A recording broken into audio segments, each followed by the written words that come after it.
आज हम करेंगे बहुपद एक्सरसाइज के एक्सरसाइज नंबर 2.2 की बहुपद एक्सरसाइज के एक्सरसाइज नंबर 2.2 क्लास 10th के मैथ की। उसमें कुछ सूत्र हैं जो आपके प्रश्नावली में काम आएंगे। पहले हम उन्हें करा रहे हैं। देखिए, इसमें द्विघात समीकरण आएगा। उस द्विघात समीकरण में किस तरह का द्विघात समीकरण होता है, मूल द्विघात समीकरण कौन सा होता है।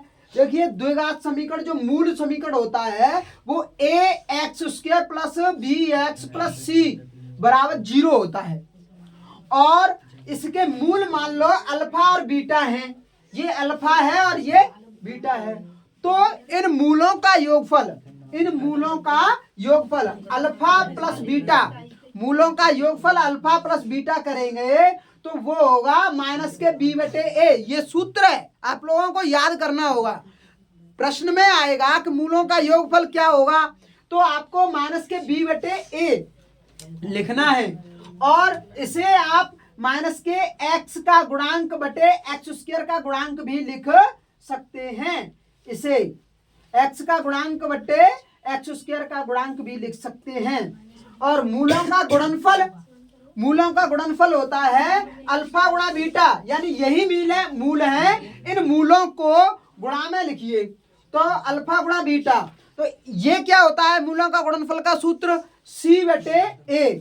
c क्या है, c लास्ट वाला पद है, उसे अचर पद कहते हैं। और x², a मतलब x² का गुणांक, ये अल्फा प्लस बीटा और अल्फा गुणा बीटा के मान निकलेंगे। इन्हें मूलों का योगफल और मूलों का गुणनफल कहते हैं। इन समीकरणों को, इन सूत्रों को आपको याद करना है। और मूल समीकरण अगर पूछा जाए तो ये मूल समीकरण हैं। इसके अल्फा बीटा मूल हैं। मतलब मूल का मतलब है कि मुख्य समीकरण, मेन समीकरण कौन सा है।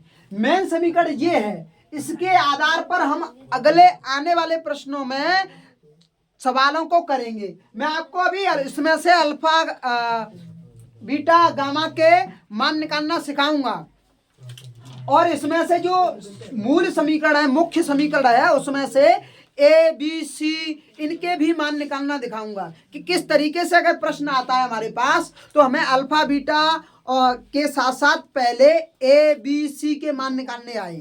तो ये मूलों का योगफल और मूलों का गुणनफल निकालना आ गया। ये द्विघात समीकरण के लिए है। लेकिन कभी कभी आपको पूछ लिया जाता है कि त्रिघात समीकरण के लिए क्या होगा, तो त्रिघात समीकरण होगा। इसके मुख्य समीकरण ये है। त्रिघात समीकरण का मुख्य समीकरण है ax³ plus bx² plus cx plus d बराबर 0।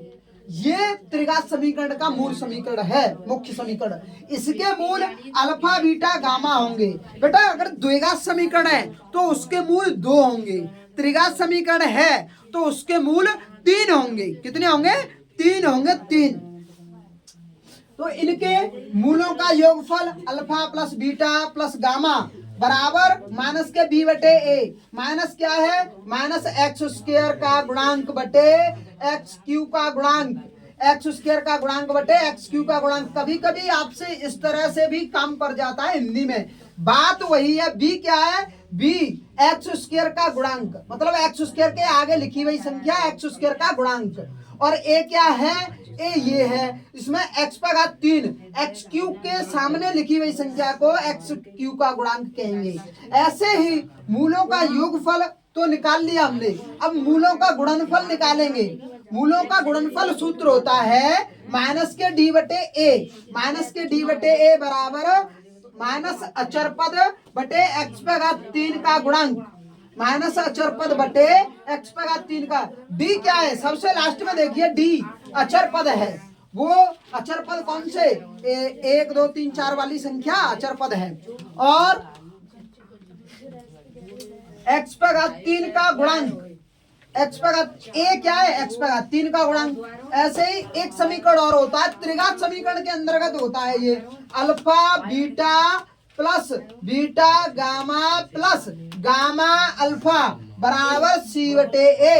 एक्स का गुणांक सी क्या है, एक्स का गुणांक बटे ए क्या है, एक्स का 3 का गुणांक।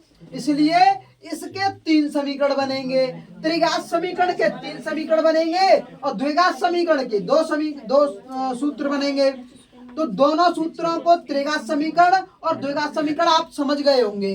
इसमें से आपको निकालने कैसे होता है, जैसे मान लो आपके पास 2x² प्लस 3x प्लस 1 बराबर 0, ये कोई सवाल दिया है, इसमें से आपको मूल निकालने हैं। तो सबसे पहले एबीसी के मान निकालिए।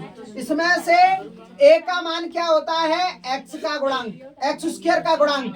x² के सामने लिखी हुई संख्या ए का गुणांक होगा, ए का मान होगा। तो इस सवाल में x² के सामने क्या लिखा है, 2, तो ए का मान हो जाएगा 2 और बी का मान क्या होगा, x के सामने लिखी गई संख्या b का मान, जहां में x के सामने 3 लिख रही है तो b का मान 3 है जाएगा। और सबसे लास्ट में c है तो c का मान सबसे लास्ट में आ जाएगा, लास्ट में होगा वो c को मान आ जाओ। a का मान, b का मान और c का मान इस तरीके से निकालते हैं सवाल में से। आपको ये ए बी सी की मान निकालने आने चाहिए। इस समीकरण से तुलना करने के बाद इसकी और इसकी सवाल की, ये मुख्य समीकरण है, इस मुख्य समीकरण की इस सवाल से तुलना करने के बाद तब ए बी सी के मान निकलते हैं। इस तरीके से आपको ए बी सी के मान निकालना आ गया होगा, उम्मीद करता हूं। आगे अब यहाँ से हम इसके सवालों को हल करेंगे। प्रश्न नंबर फर्स्ट को उसे कैसे करना है।